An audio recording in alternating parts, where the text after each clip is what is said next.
And here we are. Oh, I have to get myself better centered, guys. Let's center ourselves, guys. Let's really center I just want to ourselves. Look feel at that. centered.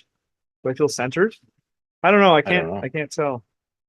No, The thing is, no. Isaac, we just have to, it is what it is. We do what You we do. We are try who we are. so hard, and I don't always get it. I don't always get centered. Just in life, it is tough. Yeah. So this is our how many have we done? Three? This is the third update, Sorry, I just fourth heard myself update, talking to myself. fourth This is our update, third third update. Number update. three update. And Yeah. just to double check, we're doing a Kickstarter for the Teenage Mutant Ninja Turtles documentary that we started making years ago, and we're trying to Yeah, I think so. something like I that. thought this was a Yeah. Kickstarter for a Ford truck we were going to do. We were We're in something like trouble. We're in trouble if it's a Ford truck. that. I think Ford's in trouble. I heard that they're not doing too good. So They're yeah, we've been doing fine. lots of cool stuff. We've been painting toys there. Look at that. We Very got some nice. painted ones. It's a good old Kevin Eastman painted. We've been painting. There's a I don't know. There we go. Are we both there? We got Kevin and Peter, and there's some fun little details in this one. I like how the Peter's got that turtle shell emblem on the back, Yeah, which it's is in nice. Yeah. some of the figures. Then we got pizza under his foot. We sort of thought to ourselves, you know what? The fact that Peter apparently didn't really love the idea of there being pizza in the cartoon as being such a pizza eating thing, that he's stepping on the pizza Perfect. felt Hey, apropos, right? Isaac, do you hear someone else's voice here? It There's sounds like like someone's another person's here. voice here. I'm pretty yeah. Is it me? We forget there was another dude here. Ooh. Oh, there he It's is. October, right? What? Oh, It is no! October. It is October. It's October time. Wait, This I hear wanker just came another back. other voice. We How got many how many levels? people? What? How many people? Where's the live level? I'm just even look at this monitor here. We got two. Wait, I gotta bring it up, guys. I gotta bring it up. There we go. We got three of us. I feel like there's another person. I think there's Tyler is here too somewhere. Sometimes. That is Oh, hey. that's Steve Lavigne. Wait. That's Steve. What? It is Steve. Where? It's Steve Lavigne. Well, where do we know Steve from? You know, I remember I don't Steve from a know. time that I went to about 15 years ago. I went to this little building, this nondescript building in a back alleyway in Northampton, Massachusetts, a town I didn't even know existed for a while. And then Steve was sitting in another guy's office, and then he sort of just talked about turtles and stuff like he was there or something at the beginning. Never. Don't even know what they are. Don't even know Yeah. what they are. Right at the beginning, too. Steve was I- number one higher. He was out of the I don't gate. know. I don't know if we ever asked the question quite this way. Like famously in Turtle World, so many people saw it for the first time and saw it in a context that it was cool already. But Steve, you saw it before it was cool. Was it cool when it wasn't cool already? Hey, it was. I mean, the name alone is cool, right? True. The name alone is cool. So no, actually, I always there's a funny story that because me and Kevin went to high school together. I guess this will fall into that cool thing. But when we were in high school together, I eventually joined the Turtles, and we'd go back and visit our friends when they'd be coming home from college. We were coming home from the Turtles, and we'd go hang around during the holidays with them. And the first time we kind of hooked up with everybody, and I was part of the team. Kevin and I were saying, "Hey, we're working on comics," and they were like, "Oh, Superman, Spider-Man, what are you guys doing?" And we went Teenage Mutant Ninja Turtles, and they kind of patted us on the back and gave us that good job, good for you kind of feeling. And then, so I guess there it wasn't cool, but a couple years later, all we had to say was Turtles, and it was very cool, So Well, you went right to the question that I would have. Like I remember going to university. I came back for Thanksgiving. You come back that first time from yeah, college or university or whatever, and you think come you own back the to your world. hometown, and Yeah. yeah, or you're doing your best. Yeah. So you got to come back and say, yeah, we're making a comic book, and I'll bet you the girls that you remembered as being the cool girls still thought they were cooler than you. They didn't know yet. Oh, everybody still thought they were cooler than us. Sure. I mean, it was Fools. 100%. But it was more guys. It was more the guy friends that kind of pathetically patted us on the back and said, "Yeah, good for you guys. Yay," that feeling. So in our minds, it was very cool. Maybe it wasn't right away, but in our minds, it was. Did you know of it before Because I know you came on to help with the pretty soon after, and I know that you must have known when the first book came out. But did you know it was happening in process? Were you talking to? I'm pretty sure you guys were sending like smoke signals or something back then. You weren't on your cell phones. Yeah, there was no cell phones. Yeah, exactly. No, I mean, Kevin moved back, kept kind of popping back into Maine and back, kind of back and forth. And so I got a little bit of an update and knew he was working on the comic. I actually did like a pinup that they didn't like, which I'm completely fine with now when I see it for one of the issues. But Kevin gave me issue 1, and I literally ran to all the comic shops, which were 2 in Portland, running in with this book. I'm like, hey, look at this book. My friend made this book. And they're like, oh, we already got it. We already ordered it. So I just did my due diligence once I got a copy of issue 1 and ran around trying to sell it to any shop. But again, Kevin and Pete did a pretty good job getting it out to the shops, at least in New England, right out of the gate. So it was nice.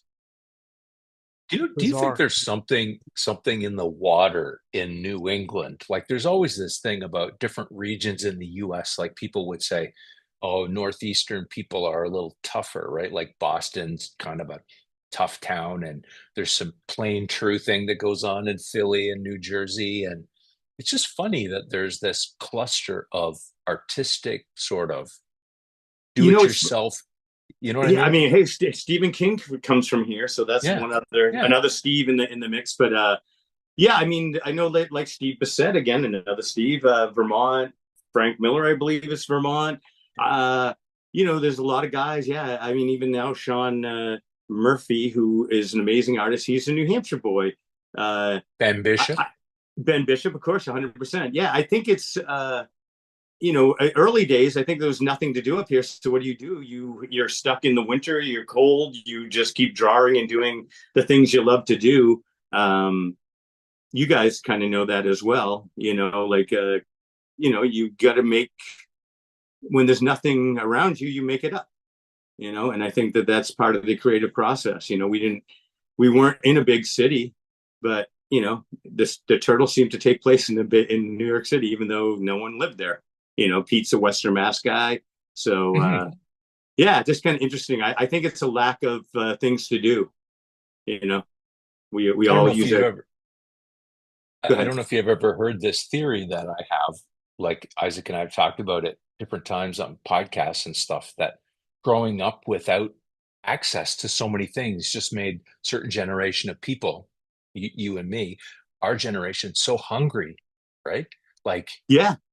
You wanted stuff so bad, and you were going after stuff. You collecting or finding scraps of information about something that you liked. It was hard to get. 100%. I think passion was stronger there because you had to seek it out. Now you can just like, type it, and everything comes up on your phone. And there you kind of had to reach and grab, and if you like something, you really had to track it down.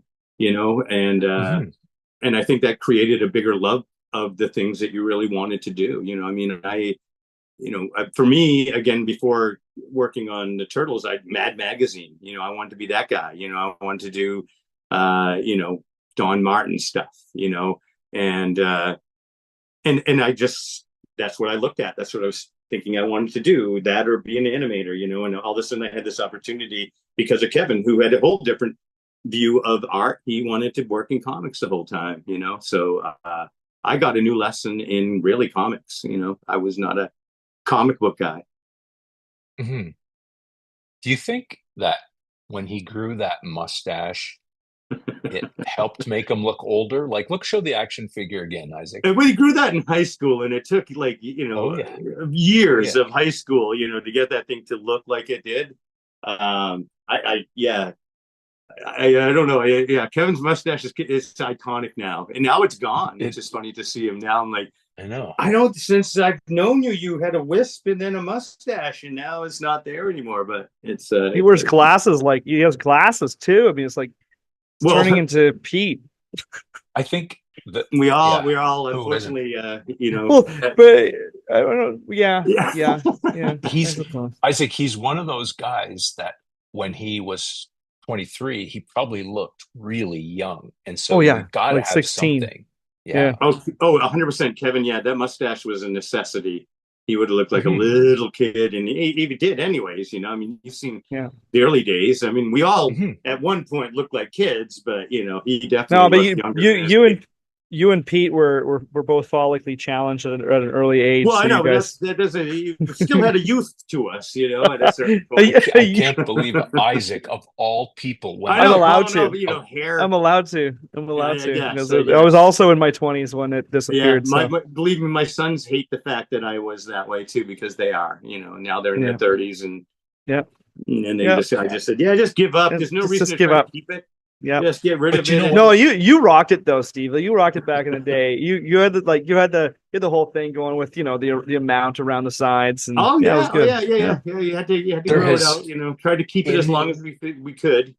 In history, there has never been a better time to be bald, and I think we can all thank, in effect, sports culture, right? So many guys started shaving their heads in sports culture. Michael Jordan. We can all go to Michael Jordan, and then our white bald head would be Bruce Willis after that, right? And we go from that to that. So listen to this bald lust. Our bald lust, yeah. So Steve, we're gonna pull Tyler, and are you patient enough to listen to some of us do some catch up here, and maybe I am completely. I'll take a nap on my end if my eyes close. Just yell real loud and I'll jump back in. Well, we're going to make you part of this, but Tyler will come in maybe with some questions here. Here we go. There he is. Tyler, either questions from the little stream that's happening, or if you have any housekeeping from the Kickstarter over the last while, let's go into that. And then maybe if we have a question that we can't answer, we can pull in a real expert to give us the scope. And I'll make something up. There you go. So we're at time of recording just over 7 days, like 7.5 days until it ends. It's going to end on Monday, October 14th. We're already, I think we've already been getting people backing during this. So we're at 212% funded already, which is nothing to sneeze at. Thank you all so much. That's huge. We actually have a couple questions already in for Stephen.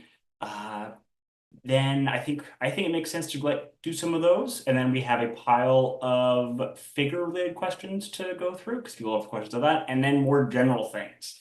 If that sounds good to all y'all. Works for me. Sweet. So the first one is from the Turtle Nexus. I heard that Renee was partially based on one girlfriend Steve had. Renee. That's to you, Steve. Renee, yes. Renette, actually. Yes. Oh, really? Yes, Renette is actually, she was when me and Kevin lived together in Sharon, Connecticut. She was a lovely young woman that I dated for a while, and she had, it was the 80s, so she had a little bit of the valley girly, talk, even though she was from Connecticut, so that kind of became Renette's personality, and it's funny. I don't know if she ever knew. I mean, I'm not 100%. She does now. Here she is. Bring her in. Here she comes. Come on in, Renette. We found her. Oh my God, Renette! That'd be so great. I would think that would be wonderful. Because she had a time scepter and she disappeared. Oh yeah, she would have made us disappear. Probably would have been the better choice there. But she was a really wonderful young woman, and she became Renette. It's very funny, but that's that is the truth. And the other truth, of course, is that April was a high school girlfriend of Kevin's, right? 100%. And actually, and I'll throw another one in. Baxter Stockman is based on April's father. Oh, no kidding. Yeah, okay. Almost looks exactly like him. So it was very funny. Yeah, I remember when I first. There is your chunk of conspiracy theory on the internet right there, because a lot of people were really confused because racial or April, the real April was biracial, right? Yes, she was. Yeah, but comic book April was essentially supposed to be originally a Caucasian woman. She was supposed to be a white woman. She changed literally from the first incarnation, and I think everybody kind of knows this, but I'm going to say a lot of times April's took on who Kevin was dating. So if you notice, April's appearance changed over, different episodes. It was usually, and I hopefully that doesn't upset Kevin in any way, shape, or form. I don't think it will. I lived with him, so we kind of saw it. But yeah, so that happened quite a bit. It would change over time, and well, he even says that, to be fair, like he does say that in one of our old interviews with him. He literally does that sort of, this is where people came from, and he points out like April was in name only originally, kind of like based on a girlfriend, and then later she kind of looked like the real April, and that was probably because he reconnected with the real April. And he did, and in between, I think a lot of it was who he was dating. So for reference, he'd use that particular lady to take pictures for reference for poses in the book and stuff like that. So I think that just naturally a little bit of their characteristics got applied to April in those situations. Do you think, Steve, that there are any sorts of those real life sneak-ins that nobody knows about? Like, is it something that you might look at it and go, oh man, that looks like, Ryan Brown's girlfriend from 1990 or something like that? Like, are those little... Well, I mean, before there were Easter eggs, we used to, I mean, that would happen a lot at the, and naturally, I know in the first movie adaptation, there's a scene where everyone's kind of coming out of the theater, and, Jim Lawson drew the book, and he put him and his wife, Kathy, in the foreground. And then as the thieves who are stealing the purse from the woman to eventually get beat up by Raphael, is me and Eric Talbot, who are stealing the purse in the book, which that happened quite a bit. Meaning you stole purses quite a bit? Yes. Like, that doesn't sound... Me and Eric were professional thieves. Yes, exactly. That's amazing. Yeah. Later on, actually, in the regular Turtle book, we do get beat up by Casey Jones, and then I hit him with a gas can, and me and Eric steal his car. So I guess me and Eric we steal purses and vehicles. Wow. We were the bad. Evidently, we were the bad seed. I don't know why Jim made us the bad seed in both those situations, because Jim drew us doing that both times. So I'm thinking, I'm a writer and I write stuff, and I think that you can't not put people in from your life. It's just the way it is. No, I think that's a natural thing that does occur. I mean, even if it's a name, a look, certain things, something somebody says, it just pops in. I mean, I guess that's how Michelangelo got my personality. Just all the dumb stuff I used to say, and now it's applied to him. I guess that always is weird to me, but evidently it's strange It's strange to bring up your Spicoli of Fast Times at Ridgemont High phase, like. I know we're talking OG. OG's different. Oh God, yeah. We there was some Spicoli times with me and Kevin for sure. Hey, we have a question here and it came up on the Facebook stream. It's from Bubba Velasquez. Will Steve Lavigne have any variant covers on this new TMNT run? I'm sure I will be pulled in one way or another to do a variant cover. Hopefully, I don't know. I haven't been asked yet, but that does change every once in a while. So maybe at this moment, no. At this moment, no. But I'm in talking to a couple of other artists where I may not be drawing something, but I may be collaborating with somebody on one or two. So we'll see what happens. Isaac, I think we have an opportunity to ask a question we've wondered for over 15 years. Oh my. Why do people in the northeastern United States say drawing or drawing for drawing? Drawing. Yeah, you say drawing. Yeah. And we've interviewed Ciro and he says drawing. Oh. Kevin also say drawing. I say drawing. I might be drawing one, so not. I guess I was just thinking breaking it down instead of doing it all. Drawing, but there's this northeastern thing, drawing. It's amazing. Yeah, I never. I guess it's a northeastern drawing type of thing. What's the proper way of saying it? Drawing. There's no proper way. We just say drawing. But you know what it is? What are you talking about? Yeah, exactly. We put a little giddy up in it. We go drawing. Try. Oh, there we go. Okay. Try. You go You get a little drawing. You hiccup. Eli You get a little drawing. hiccup in your get Yeah. along there. Okay. All right. I gotcha. All right, you I blame, hoser. I Come blame, on. I Yeah. blame the British. Okay, we have another question here. It says, oh, this is a comment from Stephen Murphy, who's visiting all these, not that Stephen Murphy. He Oh, says this, the other Stephen Murphy, you called him apparently the fake Murph. He says okay. this, what has been your favorite artwork that you did, your favorite design that you did? Because he did a lot of packaging stuff back in the day. Wow. Well, I mean, there's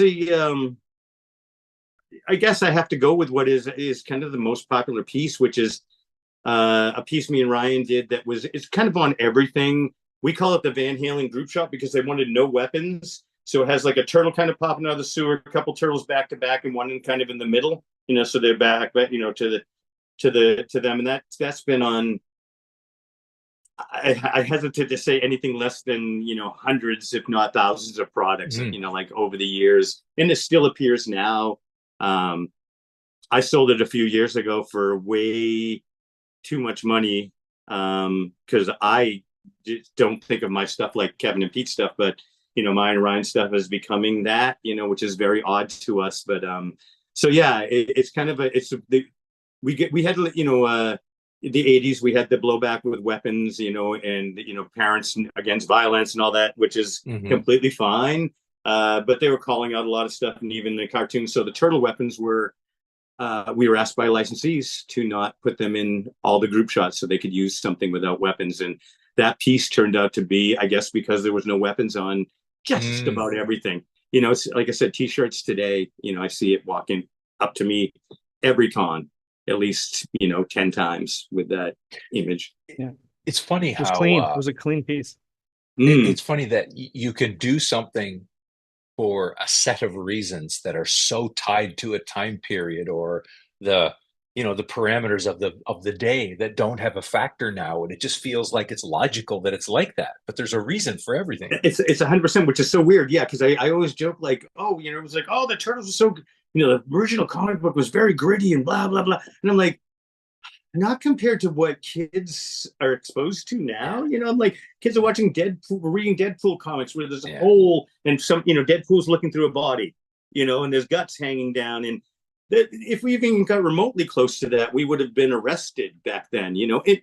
I guess, we grew up with the Three Stooges hitting each other in the head with hammers, but we never did it, so, I guess there was that worry, and I guess I understand it, but it didn't seem to change anything. We're farther down the road than we ever were, and action wise and violence wise in comics. So I just think it's funny that we had to remove the weapons for the so that people would believe that Ninja Turtles had no weapons at all. Oh no, the Hero Turtles. They were saving them from right. That's right. the UK Hero I Turtles. think yes, something has emerged here with the extra R in drawing.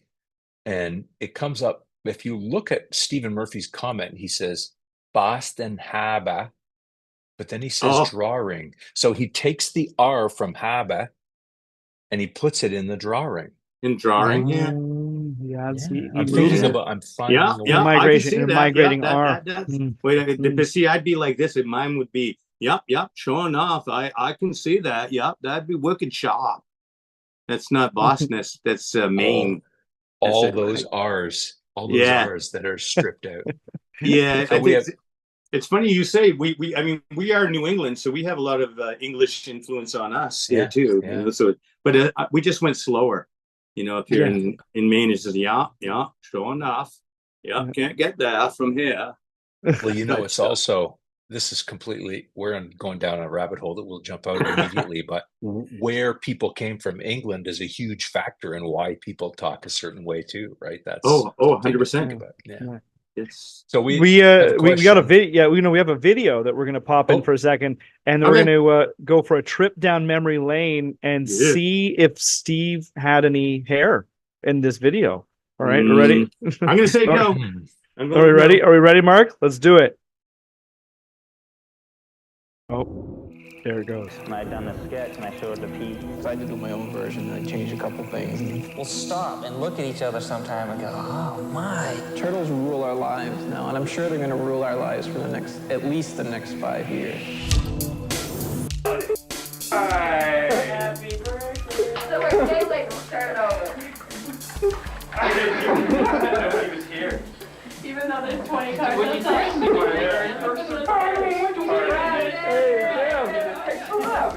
Cents and stuff. We're going, yeah, we'll do a sketch for 15 cents. Doing 15-cent sketches. We do reviews to 15-cent sketches. So, how long were you? From 3 to 7. It was kind of long. So who might have just taken care of? Yeah. Pete's got the official Mr. Miracle collection. That's right. All about you. All bad. Look at Pete pretend he's not filming over here. What did you do at Wimbledon? Who's playing next to the finals? Me and Quinn. You and Oh, Quinn. this is gonna be great. Good comeback. Really having to go through such a quiet. It's quiet. Get back, everybody. Get back. Keep the camera away, please. Keep the camera away. See the conflicts at all.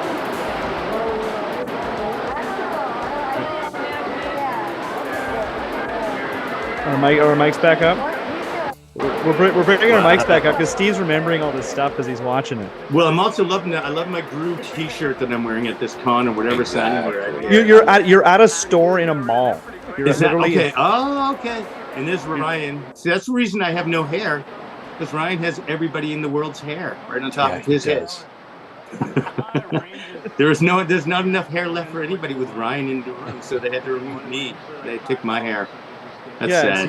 It's you, Jim, and Ryan. Yeah. In a mall in front of a comic shop. Man, remember when malls had stores in them? Yeah, I do. It's weird. Yeah.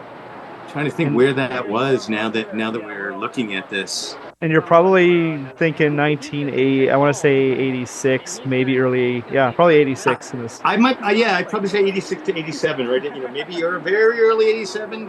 Yeah, this is before. This is before the toy deal is like January 87. So. And there's Ryan putting up what looks to be a Frank Miller drawing, but no, it's Ryan Super Daptoid Brown. And here we are moving in someone's apartment. This is Ryan moving in with you. Ryan moving into Ryan and Jim. Okay, Jim, or was it your apartment? I thought it was your apartment or Jim's apartment you was moving into. Ryan and Jim live together, yeah. So I must be helping Ryan move into Jim's. Is my thought? Yeah, everybody was. His parents were outside. Yeah. You're playing picnic here on the beach. Wow. Okay. You're going to get the frisbee. That's crazy. I'm chasing the frisbee. Okay. Wow. No, football. Sorry. Nerf ball. Pardon me. Yeah. Look at that Mickey Mouse shirt. Another classic Mickey Mouse shirt. I don't know where are we at the beach? Oh, Kevin in the third barbecue. Okay, I'm grabbing my ass. That's me for sure. I don't know what happened to those pants though. Look at that. Wow. Nice bomb. That's when I couldn't afford clothes. People pay money for pants like that now. That's extra. That was just a lack of I had 3 pairs of jeans and that was the best one. This is literally some sort of con, but like you're like in a hallway by stairs, like. Oh, that's it's funny. I think of like all those early cons. Even like the New York shows were like on mezzanines. Yeah. And there'd be like little area where the dealers were, and there'd be an artist in the hallway with a card table. So it was very odd. The early shows, it was way. I mean, San Diego was just artists back then. What I love about the footage in this particular one is, and I'm not sure if Mark pulled it into this or not, but there's a kid who comes to the table who has drawn the Raphael from I think issue 2 on his skateboard. Oh, like the kick your butt. It's so rad, and you're just like, man, like this is early days, and kids are coming up with their with a skateboard that they've done that on before there was a turtle skateboard sold with your art on.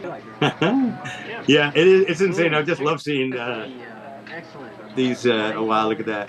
Of course, Donatello with a gigantic gun. Yep. A Pete gun for sure. Yeah. Right? Oh my God. Of course. Yeah. here we go. It's just so funny to see. I forget that seeing this stuff is great. I mean, last time with the last documentary, it's just seeing this type of stuff. You forget that, And that's why we want to put as part of the bonus features. You'll be Kevin doing that thing he does in every single shot. We're just gonna dump it all, like the raw stuff. So it'll be all there, so you can go and enjoy all of it. Very cool. I love. Literally, our entire wardrobe is graffiti T-shirts. Yeah, you know, graffiti ruled the world. You know, in comics for T-shirts, and look at everybody's shirt. It's like you can see. You're ironing a shirt. Look at you iron. Yes, look at you go. Domestic. This is Kevin and I in the domestic days here. Yeah, you're ironing his shirt again. Why is Pete shooting a video of us? Oh, that's Mike Dooney's old girl. Oh my God! All right.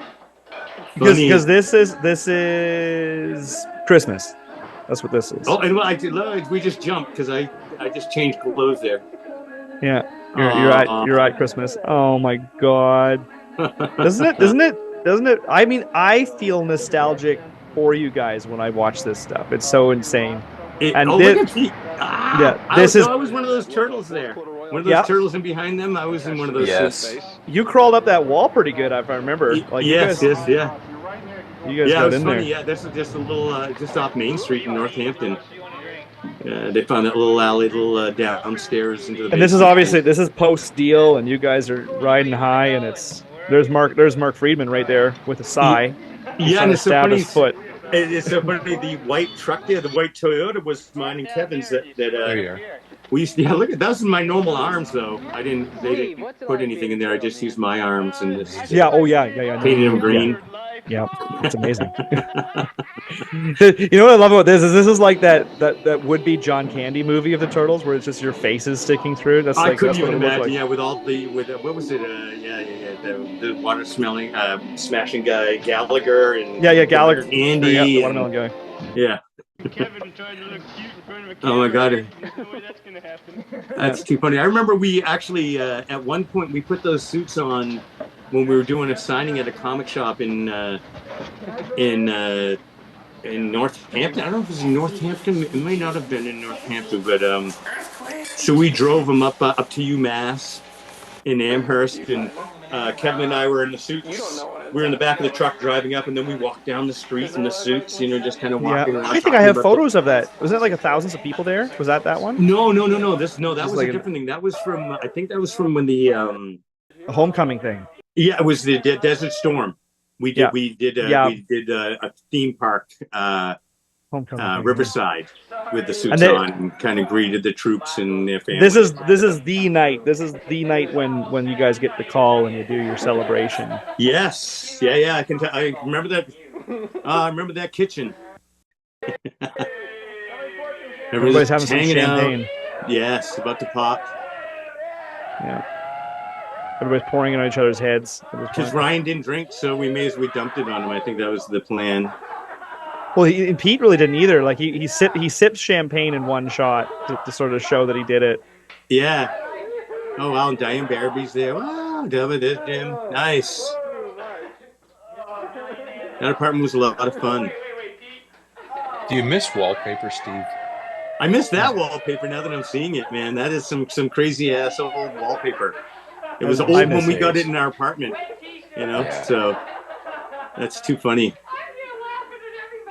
Oh man, houses and apartments used to look like. I so remember that feeling. It's I think when I went by Northampton a few months ago, I went to visit Pete, and I decided to go back to see that apartment. Is not the building's not there anymore, which bummed me out. I was like, oh, I can't believe our Finn Street apartment's not there anymore. Oh, was it? Yeah, he's got the camera set. He's probably setting it on the fridge or something like this. Here, he's setting it down because he's going to go in front of it. Is it a big camera? Was it like a big camera? This is one of those big VHS, shoulder. Yeah, exactly. It hadn't gotten to the smaller one at that point yet, so. Oh, good, because we're making one as an accessory for his toy, and I want to make sure I'm doing the right camera. Oh, it is the big one. Yeah, it's the big black. Over the shoulder. Yeah. Yeah. That's crazy. There's a birthday party. There's a birthday party where they give Jim a VCR for his birthday, man, that was a big deal in the 80s. Oh, Pete always had a way of doing those type of things. You know, that was kind of Pete's kind of cool. I remember when DVD players came out for not DVD, CD players for the first time. You know, we were all on vinyl, and Pete was, oh, everybody's going to have a CD player. So he would buy you a CD player. He bought, and he'd say, buy 10 of your favorite, albums ever, And I was like, okay, so I bought mine. But he also made us, he was a big fan of the Roaches, which is a female all girl singing group back then. And I used to joke their song. They kind of talk about this. It was like, "We are Maggie and Terry and Scuggy" or something like that. So I'd always make fun of it. So Pete demanded that one of these CDs that I bought was the Roaches, which I probably played once. I had to say, I told him I guarantee I'll give it once through. And I think that was about it for me. But I hope you still have the Roaches somewhere. I hope it probably is buried in a box somewhere in my basement with some of the other stuff back in the day. Yeah. Yeah. I actually, that came up when I last time I went to visit Pete was really fun. We usually get, I ended up showing up and we just hung out in the house. None of the guys were there.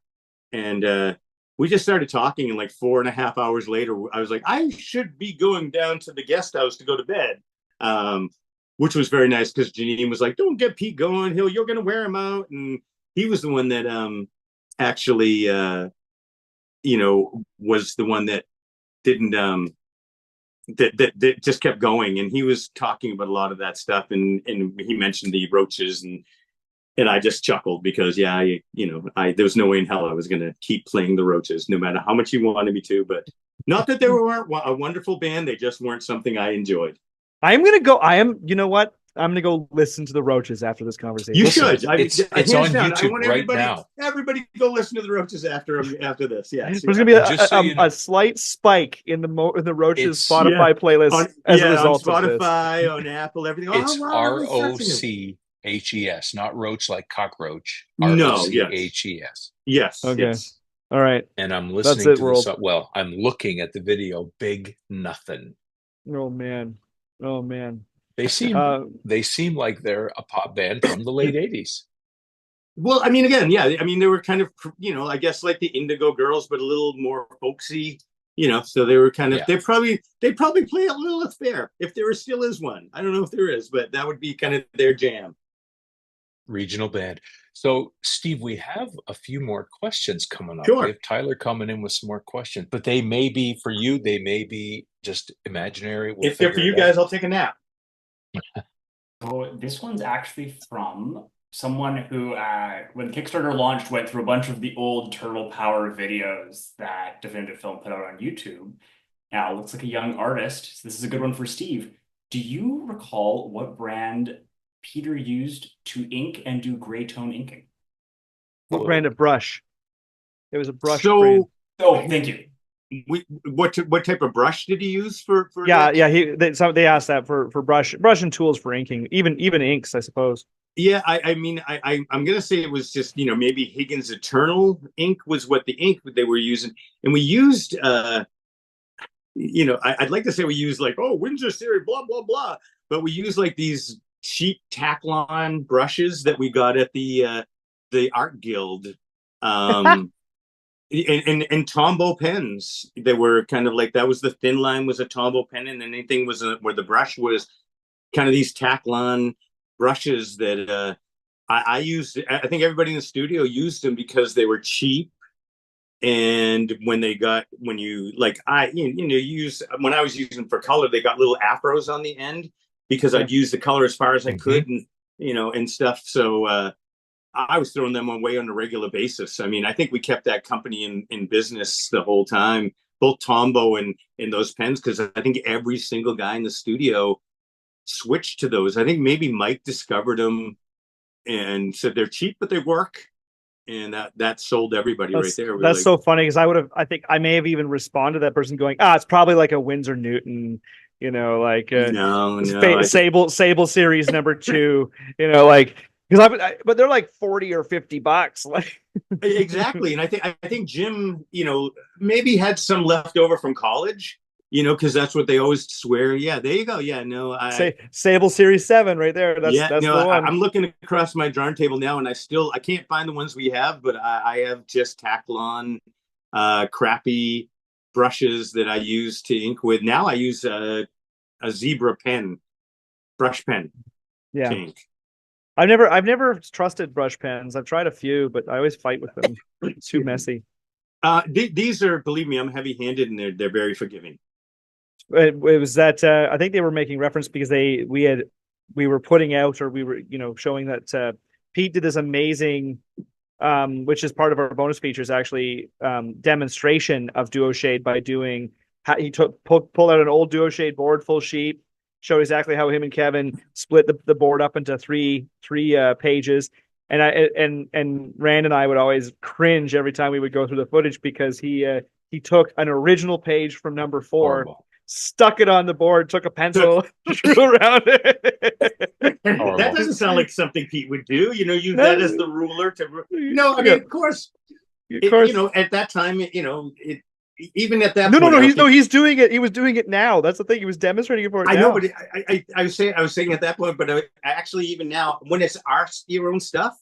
Yeah, it's like oh no, here it is, I can use this, you know, and it's like somebody else is freaking out, and you're like, oh yeah, it's an original page. Oh, it's an original page. I should put it back in this folder. Yeah, probably should be back where I took it, but I needed that for a ruler, you know. So yeah.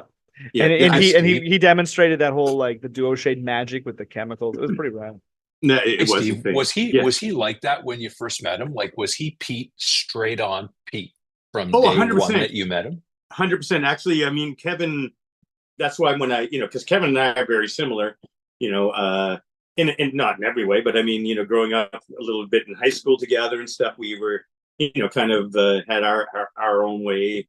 And when I met Pete, you know, Kevin actually said he's a sweet, super nice guy, and you really enjoy him. He said he kind of reminds me a little bit of you, which I find funny because I guess I'm a nice guy, but me and Peter. I'm so happy because we're kind of opposites personality wise, but Pete loves me for some ungodly reason, you know, because I think I should drive the man crazy because he's a little more reserved, you know, than I am, you know. So I feel like I was an extra echo to Kevin, you know, like Kevin's up here, blah blah blah, and then Steve way up here, you know, and I always wonder why Pete liked me, but you know, I'm not going to second guess it. I'm glad he does, but he's always been Pete. One of the things that is amazing about the way that he is, which is to say, when I'm saying the way that he is, I mean that the focus and that, like the way he pulls out that card, it's like he's doing the thing he's doing all the way. You know what I mean? Like, I'm doing this and I'm using this as my ruler, and that ability that like predicting technological things that become true 25 years later, like this, just very focused and very attuned to the details in a really clear and we saw it right in our faces when he's watching a 4-hour doc and he could pull out a minute and go, you know, that's the wrong place. Like Isaac and I probably still think about this when he's looking at something, he's really looking at it. You don't get part of a look. It's no, Pete is he is definitely consuming it.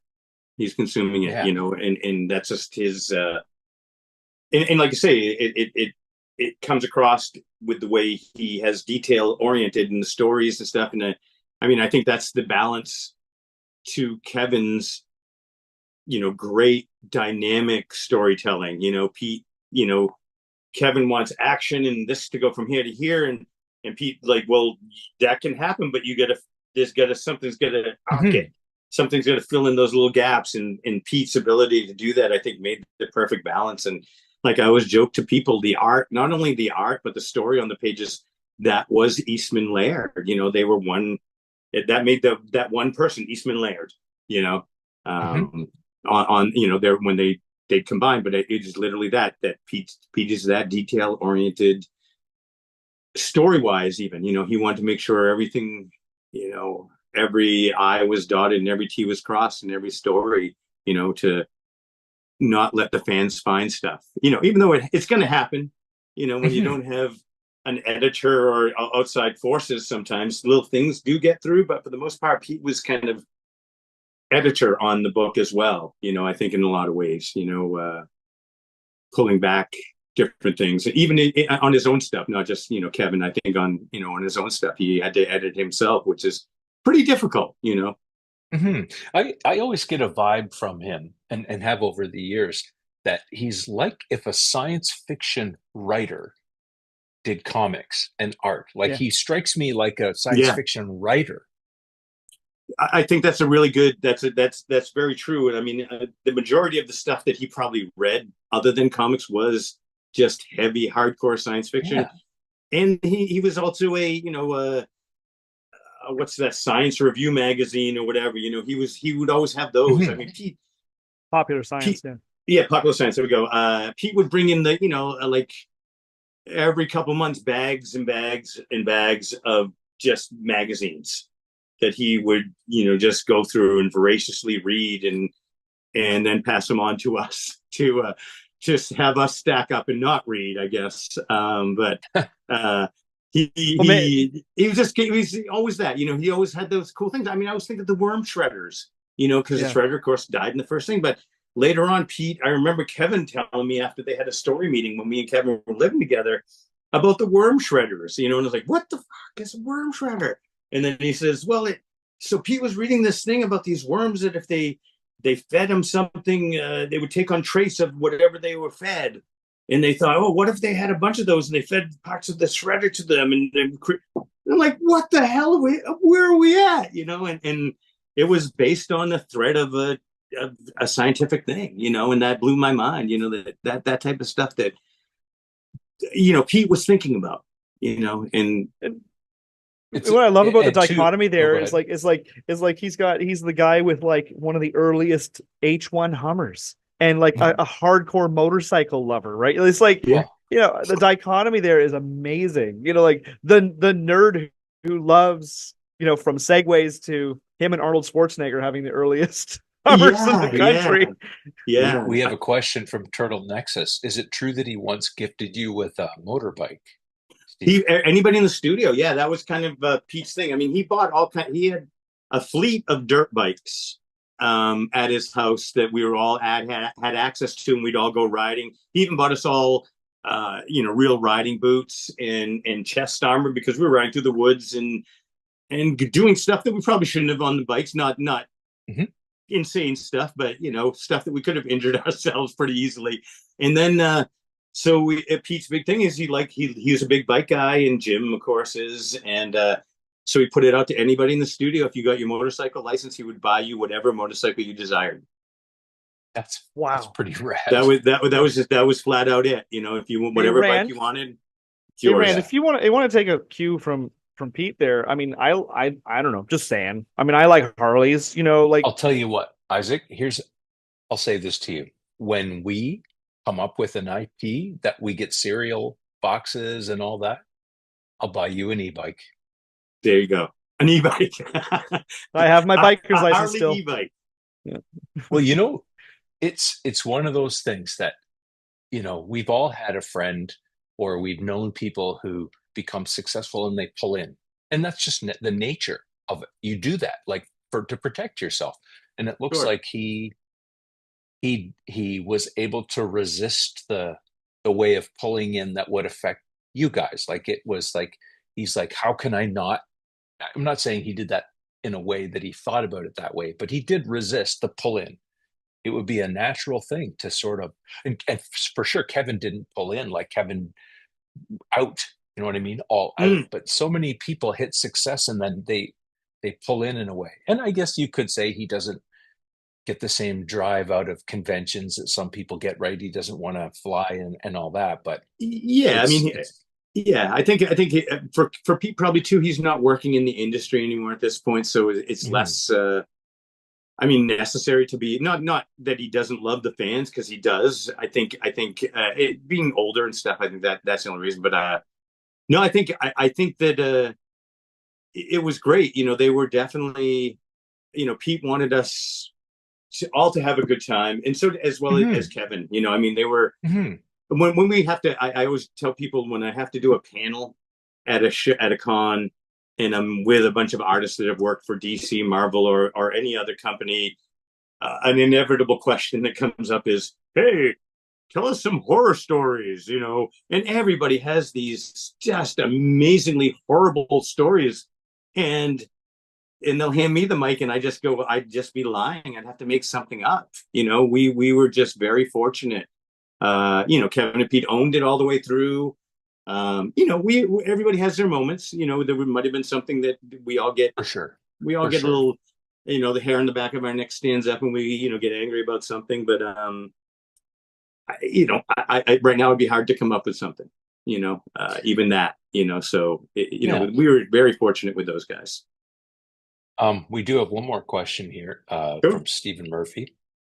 He's curious about what it was like to be on the set of that 1990 film and to see all these things that you've drawn, the props and the cool stuff and the Henson of it all being brought to life. And we've heard that from Kevin and Peter, but never heard it from you that I remember. I will. Hold on 1 second. I'm going to open my studio door and we get a dog scratching at it. 3 dogs per sale. You won't see her, but she's here. Ellie, say hi to everybody. So we had a blast on the set. I actually, so again, we talked about Pete not wanting to fly. He didn't want to fly down to the set. So me and Pete drove down a few days ahead of everybody else. So we hung out with a little bit with Tom Gray and stuff and got a little insight from Tom Gray. But then when everybody got there, it was crazy. I mean, we had the good fortune of hanging out with the Creature Shop guys. We got to see a lot of the stuff. I mean, one of my favorite stories, when we were on the set, we were there, it was probably the second day we were there and we were hanging. I think it was daytime.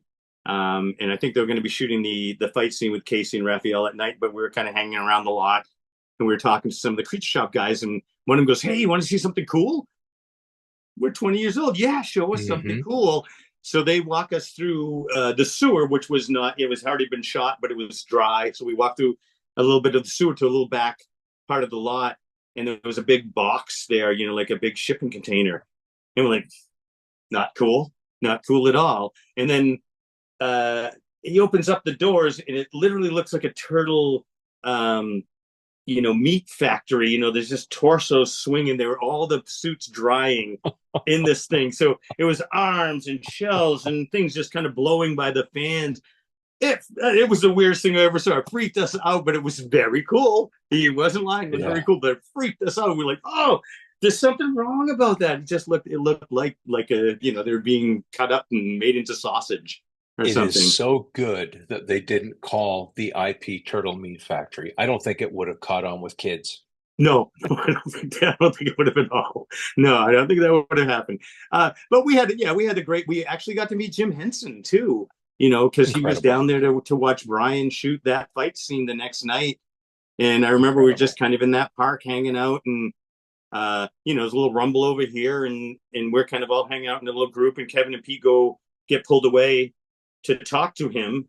And then he eventually comes to say hi to everybody, because he's like, "Hello, how you doing? Hi, hey." And all of a sudden you're like, "It's Kermit the Frog. Kermit the Frog voice," just that close. It was crazy. We had a wonderful time, and my wife, Denise, keeps getting, every time we talk about this, she gets a little stressed because I didn't think we were asked to be in the movie, but all of us were asked to be in the movie and only Kevin, said, "Sure, I'll be in it." And it still makes my wife mad. And I'm like, we would have been a blurry shadow like Kevin was, but she goes, "But I could have said I was in the movie." I'm like, you can still say it. Nobody knows. She can say she was in a turtle costume. That's what I would say. Exactly. She has a picture of her with a foot mask on. So she could say she was a foot soldier. So, yeah.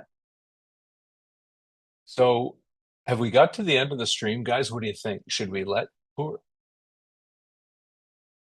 No, I did ask.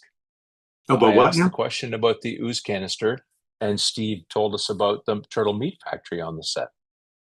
Well, he's referring the reason that Stephen was saying Stephen Murphy was saying how you in one of the shots in the behind the scenes footage, you were holding a news cancer, but you're also holding stuff like a fire hydrant. And I've held the fire. Yeah, I had the fire hydrant walking down the street with the fire hydrant. Yeah.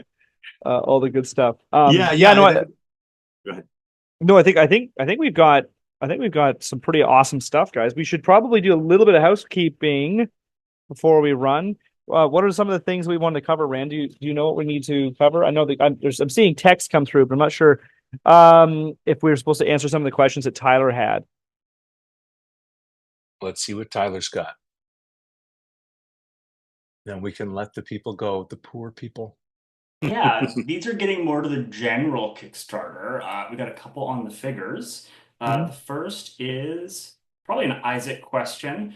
For their weapons, tools, equipment, and stuff, is it going to be loose in the clamshell or is it going to be on a sprue?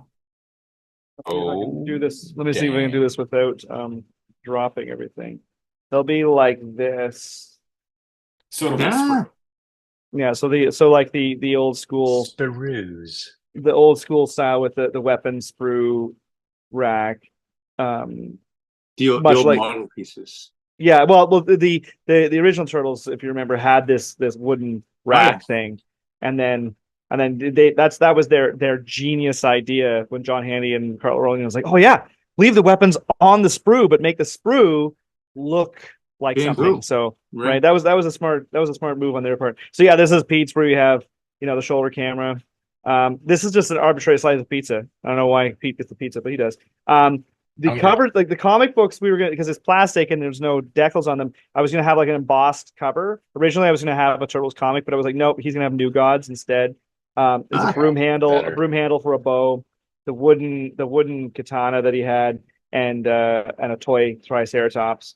Kevin has a lobster, and a tinfoil sai, set of nunchucks, a copy of the Losers comic. And a cheese grater because he invented Shredder by putting a cheese grater on his arm.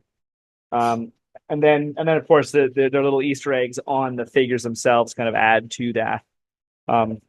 We may actually, we're not in manufacturing. We may or may not actually make the little turtles that are on them. We may actually make them removable, just even from molding, because we don't want to sacrifice their cute details. Because they'd actually get pretty damaged or destroyed in how we'd have to get them out of the mold. So we might actually cast those separate and then have them pop them. So and then the other thing was originally we had said to Varner, what if we got to a certain point, let's do the whole Mirage team. I think that was maybe a bit much to drag a guy out of retirement and say that we could do the whole Mirage team, but we do have a few new sculptors that are working with us. And yeah, if we carry on in a campaign, post-campaign method, we might bring in new stretch goals that could actually incorporate some of the gang. Steve, what do you think? Amazing. Do you think you want to be an action figure? Want to be an action figure? Sure. I was just thinking to myself, I'm like, how am I going to say this? I really want to play with myself. That's not the right way to say it. No, yeah. You know what? This is a family show, Steve. Okay? Yeah. I totally, be a blast. It would be fun to have. I actually recently had somebody make an action figure of me and come up to a con, had a little Michelangelo and made a little diorama with me, and I was blown away. It was funny as hell. And if of course, if we do the Ryan Brown Gru shirt. He's got to wear and then when he has a Gru shirt, and then when we do Ryan Brown, he has to have all of the hair, all of the hair, yes, all of the hair with the drumsticks, yes, yeah. All hair available. Any hair available goes to Ryan. Maybe we should have his figure with actual real hair on it, like actually like Barbie style, like this. Don't be sleeping on Jim Lawson's hair. That would be. Jim had more, but he had more of the. Yeah, Jim had he had to keep doing this, getting the hair out of his eyes. But his hair like grew into his beard. It was like one. Oh, it really did.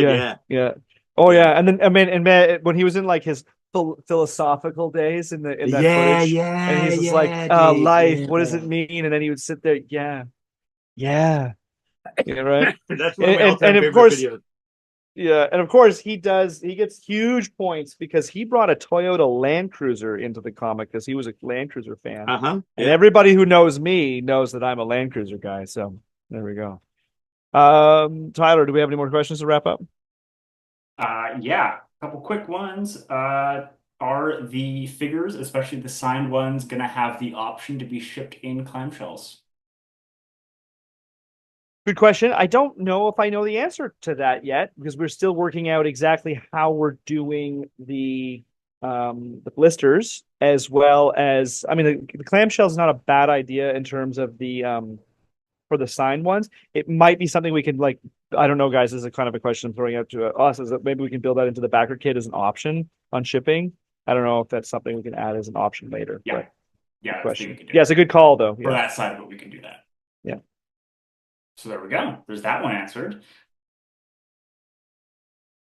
Did we add any add-ons this week, or have we added this? Have we added the Baron add-on this week? So the Steve Baron. So okay, so the Steve Baron add-on. So we reached the Steve Baron stretch goal, and again, this relates to confusion around the campaign being in Canadian dollars, because this is so indicative of people bump up against the campaign and go, these prices are high or whatever, and then they don't realize that they're looking at a graphic that is showing Canadian dollars. If we had to change the graphic every day while the exchange rate changed, that would be insane. So unfortunately for us to have round numbers, we have to graphically demonstrate them in Canadian dollars, but it says right beside it in Canadian dollars.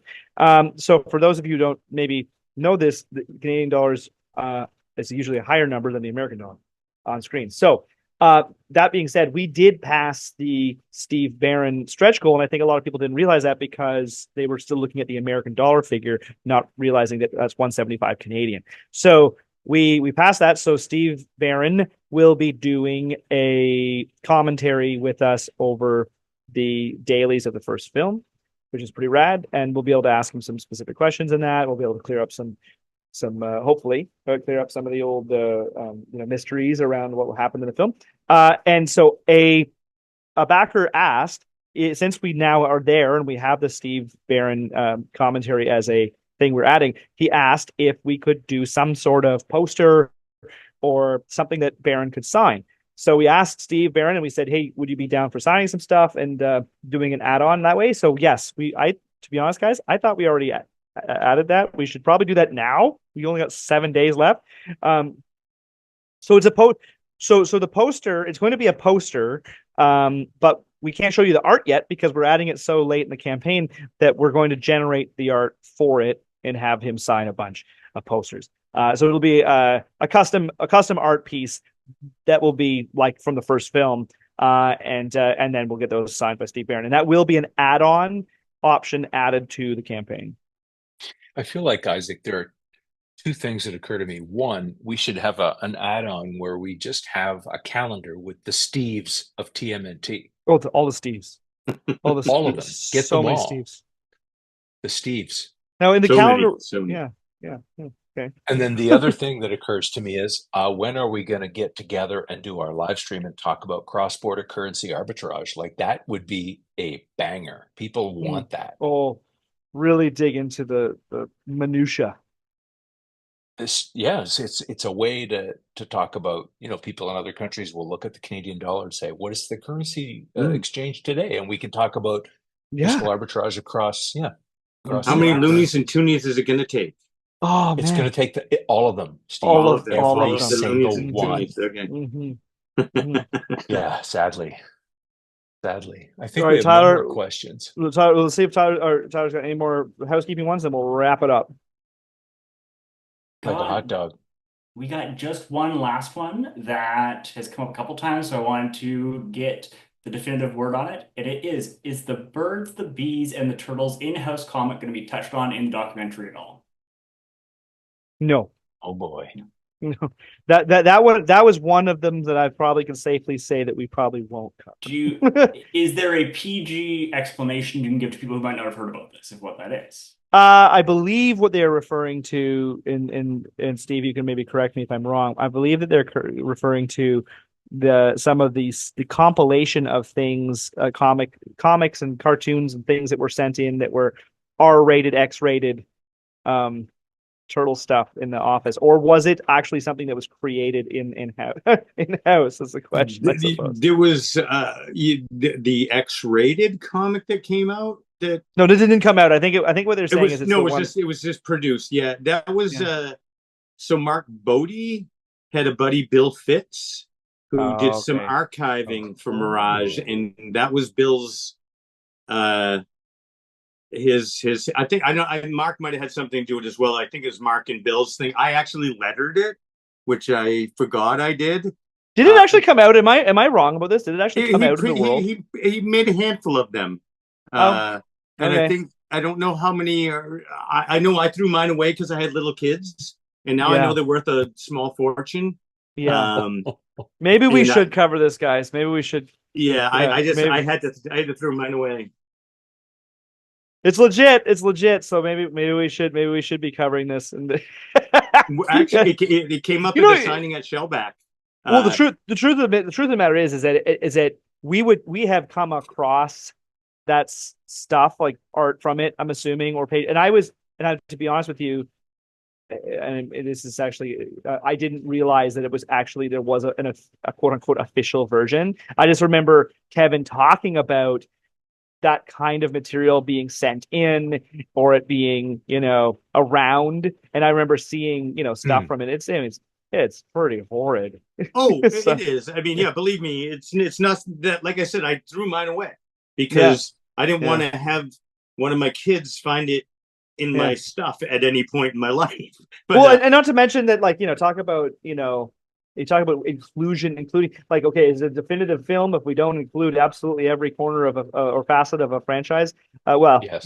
that's a good question. But yes, but the truth is that to your point in the reasoning to throw it away, we're talking about a beloved children's brand. So yeah, there might be a documentary out there about all the nasty stuff that Disney artists stuck in the background of Disney stuff, but that's a different documentary. We're making a documentary about the franchise. Exactly. With the children. Yeah. Let's remember that there's an X-rated version of everything. There is an X-rated just version the way of it is. And truly, it's funny, and I'm going to end with this. Back in the early days of San Diego, all of us were there for the first time. Mike, Jim, me, Ryan, Pete, Kevin. I think that might have been it at that point. And we were all drunk. And we all did one of these, okay, I'm going to start a drawing and everyone's going to pass it around. So we did things that we thought were horrible, nasty things. And Pete actually kept all the drawings. We all kept our own. And then Pete made copies of them all so nobody could get rid of their drawings. I've seen them recently, the photocopies, and they are as tame as could be. And I thought we were just dirty, nasty boys drawing filthy pictures. And, there might be a couple of things you just go like, oh, that's a boob. But other than that, it was really pretty tame. So other than that one thing that Bill Fitz and Bodie put together, there really is. I'd like to say there really isn't much in the closet when you go down the X-rated version. Yeah, other than what somebody might have sent in or attempted to send in and asked to do. Yeah, at least it's not like Simon Bisley doing a nasty sketch for you in your book. Right, or something like that. Yes, exactly. Yeah. There's legends of him just defacing people's like con sketchbooks with just like, I don't like you, so I'm gonna draw a giant. Oh, even if he liked you, even if if he liked you, even or sometimes it was just the big word Bisley right across everything that you had there with the biggest chisel marker he could find. Gnarly human being, dude. That guy. I have to say, I think there was a lot of alcohol infusion in those moments. And Simon, I don't think he does that any longer. He may still be grumpy, but he doesn't do those bad things anymore. It's hard to keep that up. Oh God, yeah. And stay alive. Yeah. Yeah. All right, boys. Let's wrap her up. Wrapping it up. And so everybody, yes. Oh my gosh, we are past our goals, and that's all thanks to these amazing backers that we have. And yes, we are down to the last 7 days. Spread the word. We will have some version of a backer kit with some of the reward tiers available beyond the campaign. It remains to be seen how that's all going to unfold. so that we can extend some of the stretch goals potentially. Because depending on how the next few days go, we would like to hit as many of the stretch goals as we can to bring you guys more awesome stuff. Love to get back down and shoot Steve Varner's collection as one of our major stretch goals we'd like to hit, and get to basically keep shooting, dive back into Varner's collection before, it just dissipates or moves on from where he is. So I think that would be one of the rad ones to do, is like a micro doc on digging into the sort of the art around toy creation, even beyond Turtles and the stuff that Varner and other guys around him were doing that. So that's one of our major stretch goals. And of course, if we go way beyond that and we can push the stretch goals into the backer kit campaign, potentially we can keep shooting more stuff, which would be fantastic, because this is an opportunity to, tell all the stories. So yes, we're going to continue to update people with the progress on the action figures and that fun stuff, as we are, working into the development of actually manufacturing, replicating those soon. And keeping it up. And a huge thank you to Steve, our Steve today, Steve Lavigne, our amazing guest. It's always a pleasure to chat with Steve. Oh, it's great talking. It's like I just like to have an excuse to phone him up, like just driving down the road and be like, Steve, tell me what's happening. So And fantastic. things. Yeah, and you're usually coming out of a Tim Hortons when you're doing that. So usually in the Tim Hortons, I usually choose to call people right before I order. Yeah, Right. just a second. Yeah, hey Steve, how's it going? Just a second. Yeah, medium steep tea, 2 milks. Yeah, hold the sugar, thank you. Yeah. And then All I right, gotta say, hold on, double. I'm at Dunkin'. I gotta put in my order. Give me a minute. Yeah. Exactly. But I have my toque on and it's snowing, eh? Here we go. All right. All right. Thank you so much, Steve. You're welcome, Thanks, man. guys. Thanks, man. Tyler. Thanks, Mark. Woo! Yeah. Everybody out. Okay. We made it. Oh.